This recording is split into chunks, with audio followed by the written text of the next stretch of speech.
Sir, cabinet बैठक पार पडलेली आहे. आपल्या विभागाचा कुठला महत्त्वाचा निर्णय झालेला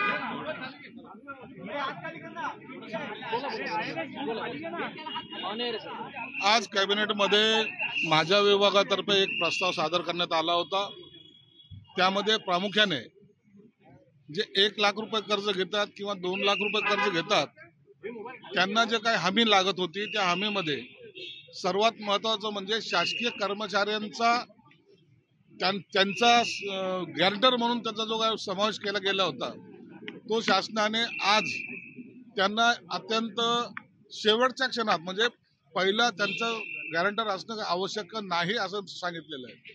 मुळामध्ये सर्वात महत्वाचा जो निर्णय झालेला आहे की NSFDC किंवा इतर महामंडळाकडून जे कर्ज पुरवलं जातं त्या कर्जामध्ये शासनातर्फे जी हमी दिली जाते त्या हमीसाठी 5 वर्षाची मुदतवाढ देण्यात आलेली आहे. त्याच्यामुळे जवळपास NSFDCच्या 11,294 कर्जदार जे बाकी आहेत प्रलंबित होते त्यांना आता त्याच्यामुळे दिलासा मिळणार आहे. तसंच NSKFDCचे जो आमच्याकडे 30,119 प्रकरण प्रलंबित होते त्यांनाही आता आम्ही कर्ज देण्यासाठी मुक्त झालेलो आहोत. त्यांनाही सुद्धा या योजनेचा लाभ होईल. अत्यंत या दोन्ही गोष्टी शासनानं आज कॅबिनेटमध्ये मंजूर केल्यात. मला वाटतं यामुळे सर्वसामान्य घटकातील मागासवर्गीय घटकातील इतरांना त्याचा लाभ होईल.